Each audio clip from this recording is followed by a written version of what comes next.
You're listening to Talking to Teens, where we speak with leading experts from a variety of disciplines about the art and science of parenting teenagers. I'm your host, Andy Earle.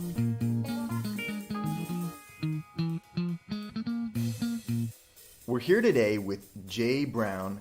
Jay is a yoga teacher, but what's really cool about Jay is all the stuff he does online. He has this huge presence. He broadcasts his yoga classes to the world. He has a podcast, a blog. So, Jay, thanks for being with us. How you doing?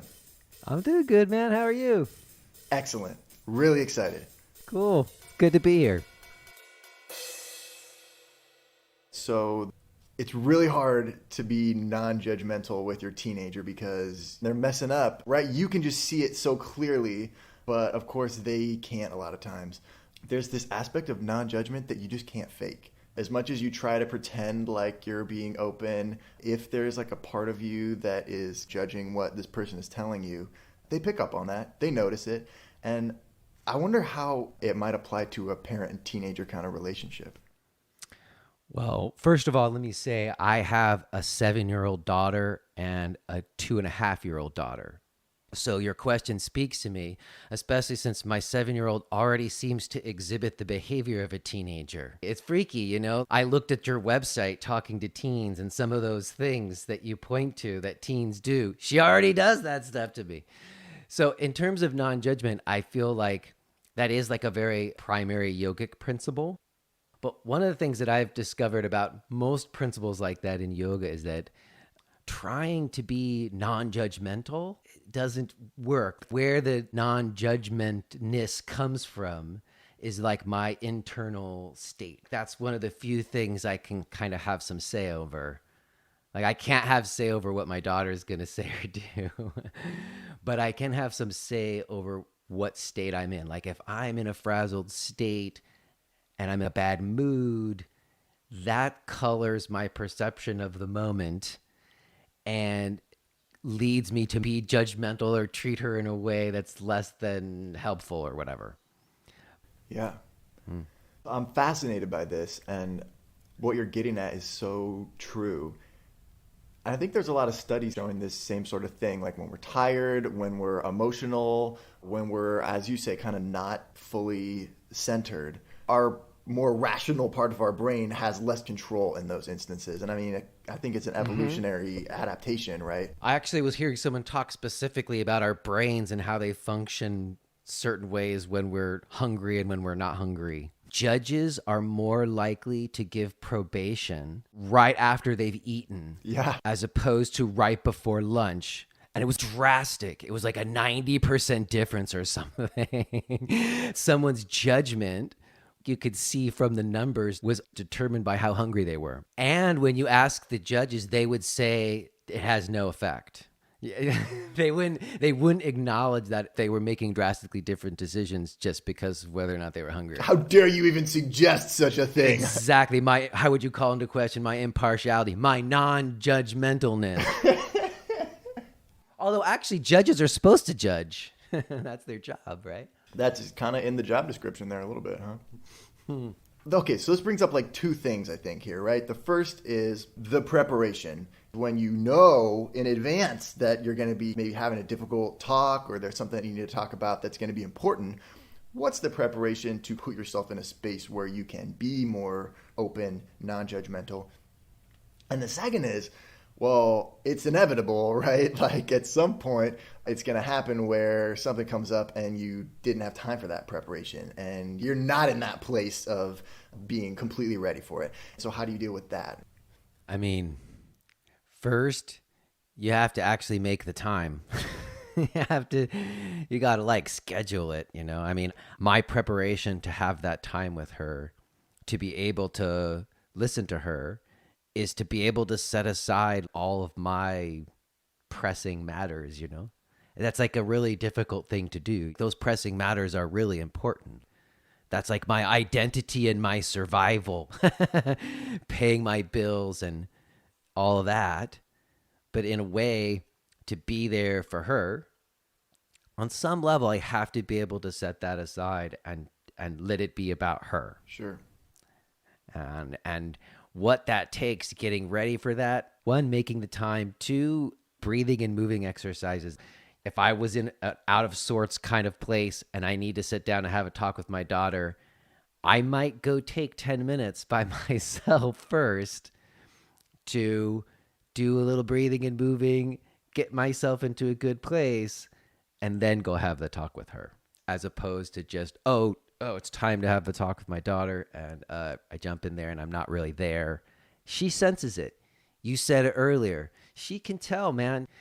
My daughter has the ability to see right through me in ways that other adults do not, you know? Yeah. She has the ability to push buttons in me. But fortunately, I've worked hard to have a little space inside my head where I get to make a choice. I get to choose how I'm going to behave in that moment rather than reacting. It does boil down to my ability to be present and able to choose how I wish to respond rather than reacting and having to apologize later or something.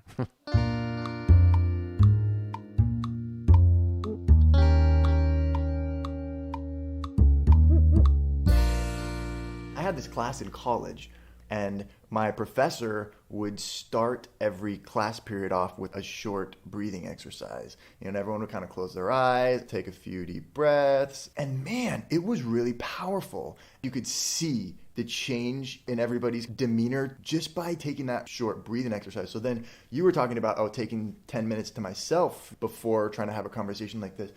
I wonder if you could also do it together. Like, hey, we're going to sit down, we're going to have some time, but first, humor me here and let's do a little kind of thing or whatever, right? I think that's an excellent idea. And in most cases, there's really simple things that you could do together that would be fun. Yeah. And also do what you're saying. Get both people into a mode of communicating that's really fruitful. I will just, as an aside, joke that it's a little bit different with me because I'm a yoga teacher. Yeah. My daughter definitely rebels. Like, if I try to be the teacher, it's like, forget about it. So I think we would do yoga practice, but I would let her tell me what to do rather than me tell her what to do. That's kind of the new dialogue among yoga teachers, is letting other people have voices in the room. So that's what we're talking about, letting our kids have their own voices in the room. Although I have to also say, like, a 7-year-old's real different than a teen. When they get older, they might not be so down. I don't know. I have yet to find out, but... So you mentioned there are some fun things that you could do that would have that effect. What would some of those things be? Well, the one thing that I teach as a primary technique, I've actually taught some teens this, and I sort of wish someone had taught it to me earlier. It's a very specific breathing. They sometimes call it ocean breathing. And what it involves is you breathe through your nose and you regulate your breath, creating this sound. It's like a hissing H. It sounds like the ocean. I'm going to do it, and you could probably hear it in this mic.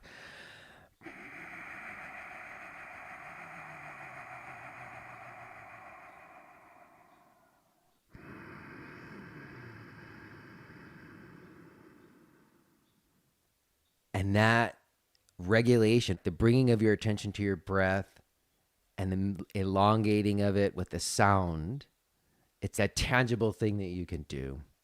And it tends to have like a sympathetic response on someone's nerves. And you can just sit in a chair and do it. Or it's often nice to put simple things, like simple movements. So you could just lift your arms up on the inhale and arms down on the exhale. You could do it in a chair. Super, super simple. Or if you were into it and you went to yoga classes, you come up with a short 5-minute father-daughter yoga routine.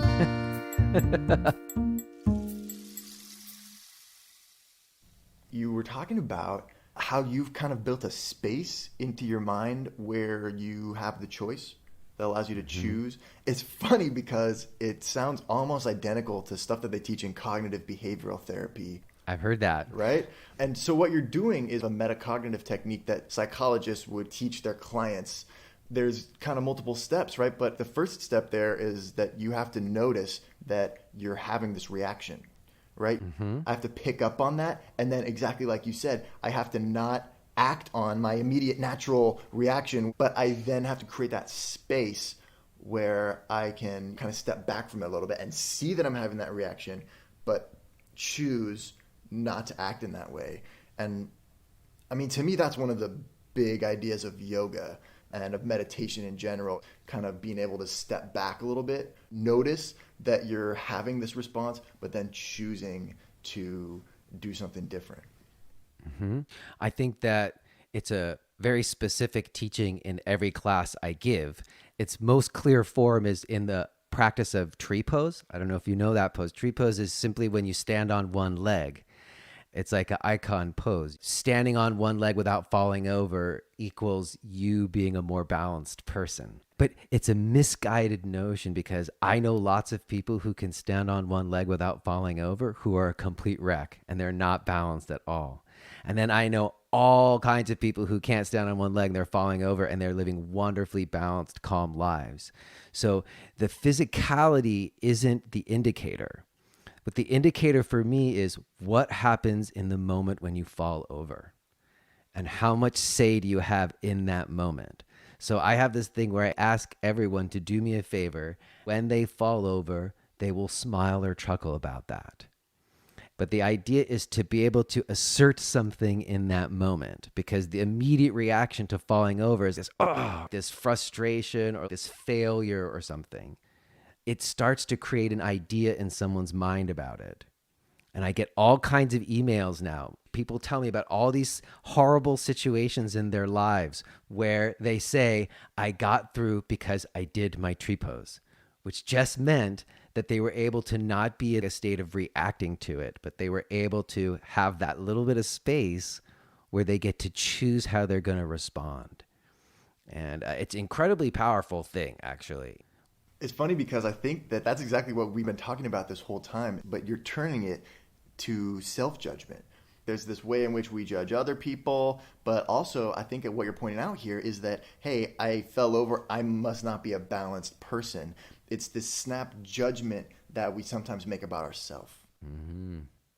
That's probably a better answer to your other question about non-judgment. Self-judgment starts there, maybe. In order for me to be non-judging of somebody else, I'm going to have to be non-judging of me. Right, and then what you're describing is kind of a technique to start achieving that. And this is in a specific instance, but I mean, I think we judge ourselves constantly in so many ways, from looking in the mirror to judging ourselves as being lazy or not motivated or not talented or not good enough in some way. We compare ourselves to other people so often. Maybe a good practice, I mean, for anybody, but especially for parents, is trying to identify a few of those, maybe a few with yourself and a few with your spouse and a few with your kid, that are like on a more consistent basis. What are the judgments that I seem to be making about myself, about my daughter, about my son? And writing down a few of those and then starting to just notice. And then, like you're saying, not just noticing, but figuring out, what do I replace that with? And it might even be as simple as a smile. Mm-hmm. That's what I'm always saying. Like, the reason why I ask people to fake it sometimes, even if they don't feel it, and I acknowledge if you're in a bad mood and I'm asking you to smile and you don't want to, that's totally annoying. I'm very sorry about that. I don't want to be annoying. But the idea is, if you don't have a new thing to go to, like a new pattern, it's kind of impossible to change an old pattern. So if you have a new thing that you're going to, even when it doesn't even feel natural yet, like that expression, fake it till you make it, which I don't always subscribe to. There's lots of instances where I don't think that's true. But in some instances, it can be true and helpful that there needs to be a new thing that you're going to, even before you're totally familiar with it. Having that new thing to go to means another choice. There's another choice that is available to you, another possibility. And sometimes I like to think of that, and that's something I learned from a friend of mine, Amy Matthews, who's a really special teacher, that it's about opening up fuller ranges of possibilities as to what you could do or what you could say or how you are, you know? That is so cool. A lot of kind of what I teach parents is that, like, here's a few different ways you could respond to this, or here's a few different ways that you could start talking about a difficult topic or whatever it is. I don't want it to feel like it's a strategy or a technique that you're using, right? I mean, it is to a certain extent, but I think a lot of times we get locked into just doing things one way. There's a lot of studies on this. Once we have a strategy that seems to be working for us or that we've gotten away with in the past and it's been okay, we just tend to keep using that same strategy over and over again.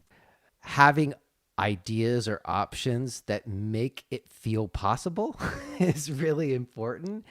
And I'm with you on trying to stay away from it being thought of as like a strategy and then you accomplish results. It has to be a process, like an ongoing, evolving process.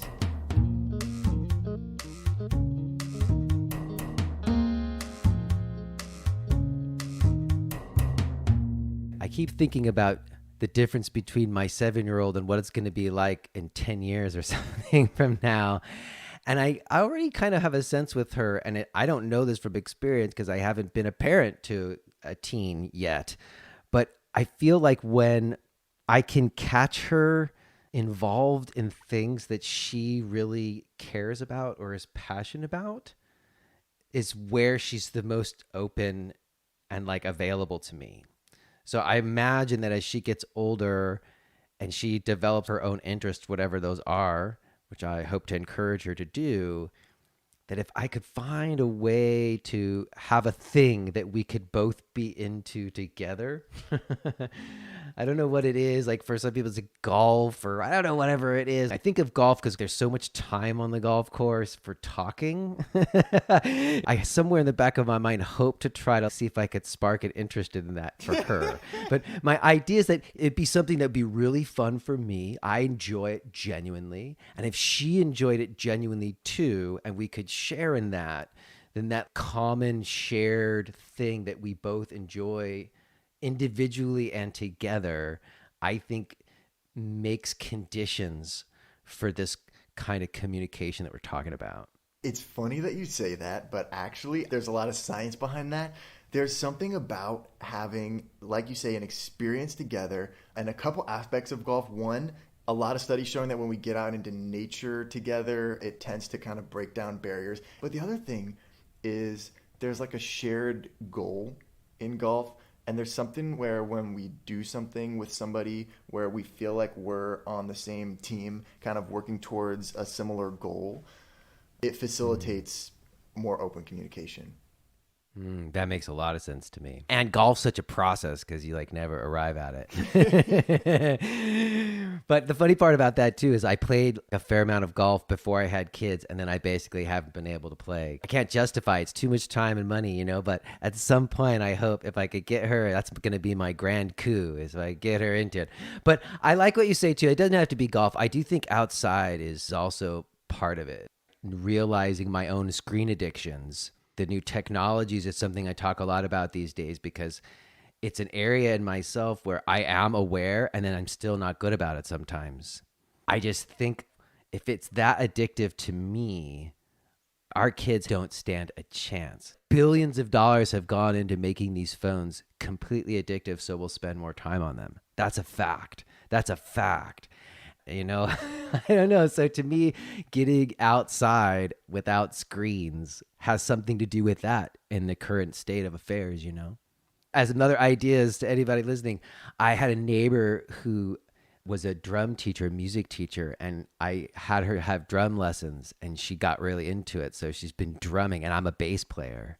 So we've had 2 actual jams and it was so good. It was so good. But it's what you said, because there's a common thing that we're both working towards. You know, that could be a jam or it could be having a happy life together. Yeah. But especially with music, because it's like we're trying to stay in sync, you know, we're trying to be on the same beat and we're getting softer and then we're getting louder and we're creating something together. There's something about, and I know it's not easy to find, but yeah, an activity that is collaborative like that, or that there's some kind of a shared goal that you can be working on together is powerful. To wrap this up here a little bit, I know you have a fabulous blog and a podcast. The best place to find all of my stuff is at jbrownyoga.com. There I have the blog I mentioned, and then I have my podcast, and then I also have video offerings. In fact, there's a free 7-minute practice that you can go on there and do and try out. All of that can be found at jbrownyoga.com. We'll have some links to that on the page where this appears so you can check it out.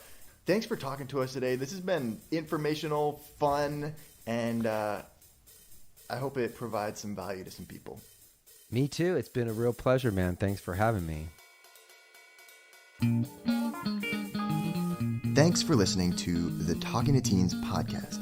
If you have any questions or just want to connect, you can always reach me by email, andy@talkingtoteens.com. We'll see you next time.